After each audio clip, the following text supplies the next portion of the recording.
China کے ساتھ مل کے جہاں وہاں جو انڈسٹری اسٹیٹ بنے گی، وہاں جو رستے بنے گے، وہاں جو ٹرین چلے گی، وہ سارے کا سارا فائدہ کس کو ہو رہا ہے؟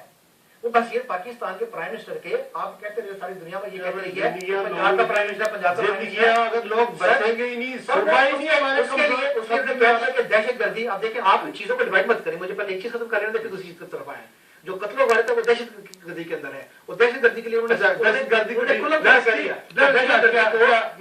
کو ہم اجازت نہیں دیں گے. ہم آپ کو کلپ بھی چلائیں گے، آپ کو دکھائیں گے کہ دہشت گردی کے بارے میں میاں صاحب نے سچ ایز کوئی بات ہی نہیں کہی. یہ آپ کا کہنا ہے، میرے پاس جملہ میرے پاس طلاق کے دائرے میں رہ کے ساری باتیں کرنی ہے. انہوں نے دہشت گردوں کو یہاں تک کہتے ٹیبل پہ کے بیٹھو، اگر ٹیبل پہ نہیں بیٹھو تو ہم آپ دوسرے بات بتاؤں. جب پورا دن جب تک کوٹے جا کے بیٹھے رہے گا، شاکر قریشی صاحب جب پرائم منسٹر یہ کہہ رہا ہے قوم کو کہ میں بہت مایوس ہوں، تو وہ مذاکرات کیا ہم کہہ رہے ہیں.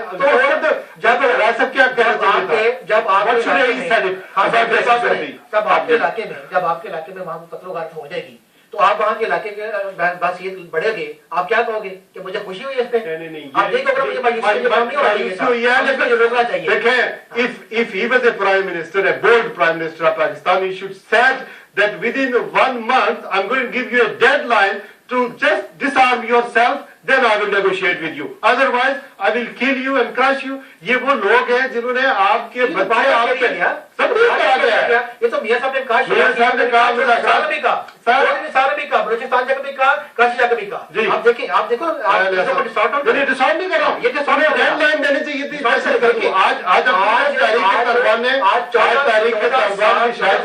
14 سال سے اس ملک کو آپ نے دہشت گردی کے حوالے کیا ہوا ہے. ہم تو اب آئے ہیں، نواز شریف بن کے پرائم منسٹر اب آئے ہیں، آپ کے ساتھ ایکشن لینا شروع کر دیا. 14 سال کا کیا ہوا جو he should have given a deadline that stop this nonsense, disarm yourself, otherwise we will be killing you and you will be killed. Simple as it is. یہ کیا کہ آپ کو مذاکرات کی دعوت بھی دیتے ہیں اور پھر نہیں تو ہم اپنی جو ہے مجھے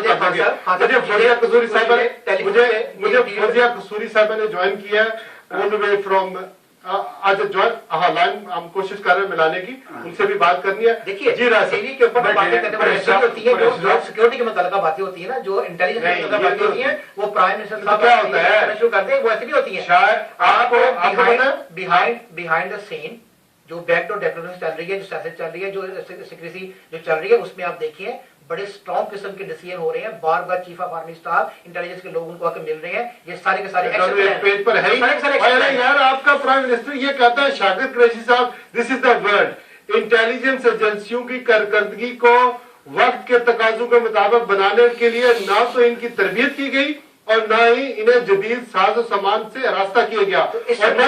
اور یہ اپنی ایجنسیوں کے بارے میں آپ کا پرائم منسٹر کہتا ہے اور ان کے درمیان رابطوں کو مضبوط کیا گیا. ہمیں یہ حقیقت تسلیم کرنی ہوگی کہ متعلقہ اداروں پر طاری جمود کی کیفیت کو ختم کیے بغیر دہشت گردی پر قابو نہیں پایا جا سکتا.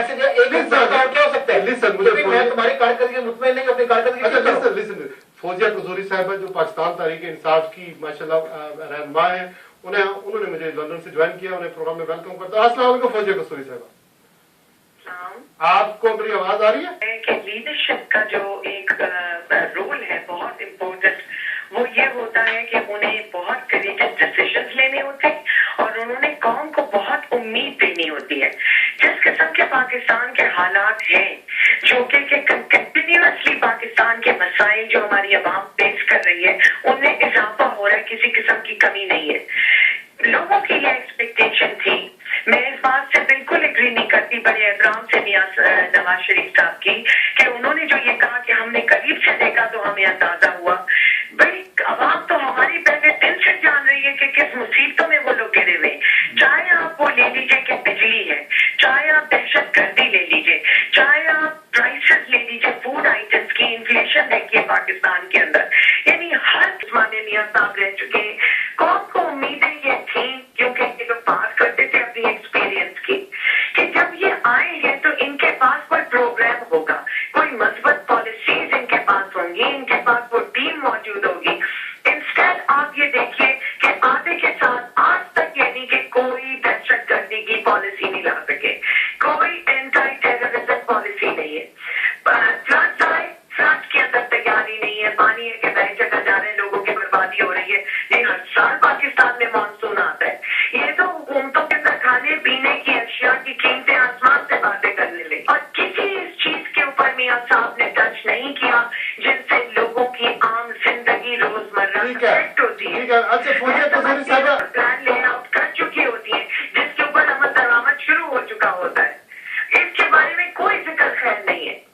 دوسری یہ ہے کہ جو ضمنی انتخابات ہو رہے ہیں، آپ سمجھتی ہیں کہ یہ حکومت کی نگرانی میں ہو رہے ہیں، ظاہرہ فوج کی نگرانی میں ہو رہے ہیں، تو آر یو پیپل سیٹسفائیڈ کہ یہ جو رزلٹ ہم نے 11 مئی کو دیکھے تھے اسی طرح کا سیناریو بنے گا کہ ڈفرینٹ ہوں گے؟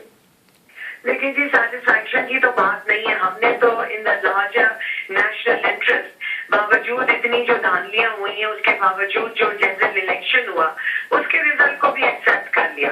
کہا ہے کہ فوج اور فوج نے بھی کہا ہے، ایگری کیا ہے کہ جو سینسٹیو پولنگ اسٹیشن ہے وہاں پر فوج تعین ہوگی تاکہ اس کا دیکھا جا سکے. جی آپ کو میری آواز آ رہی ہے؟ شاید لائن ڈراپ ہو گیا.